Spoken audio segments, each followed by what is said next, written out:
En Picardie, des filières existent et sont organisées. Pour les céréales, un agriculteur bio a le choix entre plusieurs opérateurs, dont des coopératives. L'agriculture biologique en Picardie a accompagné le rapprochement de Biocer et d'Abio, coopérative historique picarde. Voici l'exemple de Biocer, coopérative 100% bio. Biocer va faire ses 25 ans cette année, donc ça a été créé en 88. Et donc ce qui a stimulé la création de Biocer, c'est quelques impayés de meuniers auprès d'agriculteurs qui n'étaient pas encore en coopérative à cette époque-là. On est en train d'essayer de construire, on va dire, une production régionale pour une consommation régionale. Il faut qu'on arrive finalement à comprendre et les uns et les autres qu'il faut qu'on fasse un effort les uns vers les autres pour que chacun soit gagnant. Ici, nous sommes sur l'exploitation qui s'appelle l'EARL du Tilleux, à Thieux, donc sur le plateau Picard dans l'Oise. Cette exploitation, c'est une exploitation qu'on appelle de grande culture, avec une orientation à l'heure actuelle de légumes de plein champ. Et que ce soit pour les grandes cultures, c'est-à-dire les céréales, et pour la partie légumes, à chaque fois on fait appel dans la commercialisation à 2 coopératives. L'objectif principal est de convertir plus d'agriculteurs. Donc notre motivation n'est pas d'aller chez le voisin, enfin chez les concurrents, chercher les agriculteurs. Quand de nouveaux agriculteurs se convertissent, on ne voulait pas les laisser de côté et se débrouiller pour trouver des débouchés plus ou moins facilement.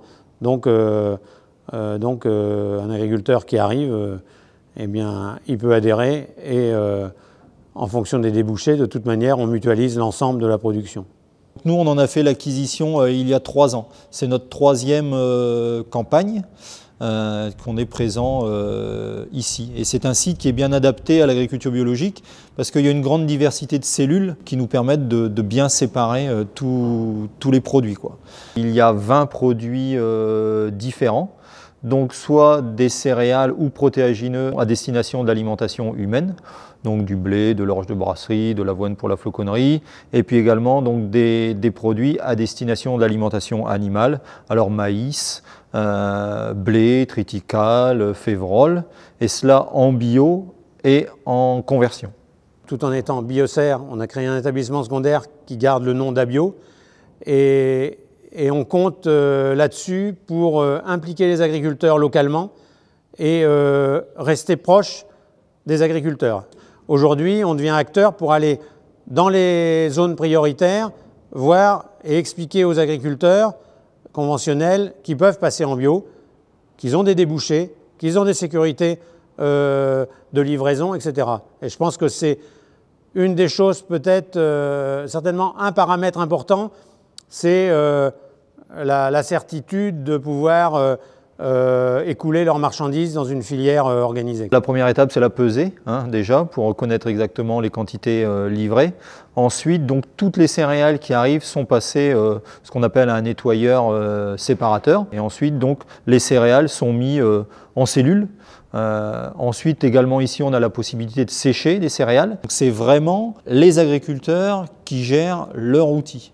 On a mis en place un procédé de traçabilité qui nous permet vraiment de remonter, je veux dire, d'une cellule jusqu'à la parcelle. Sachant qu'il y a une capacité de stockage de 5000 tonnes, donc il y a une grosse quand même capacité de stockage sur place qui nous permettrait d'absorber beaucoup de nouvelles conversions.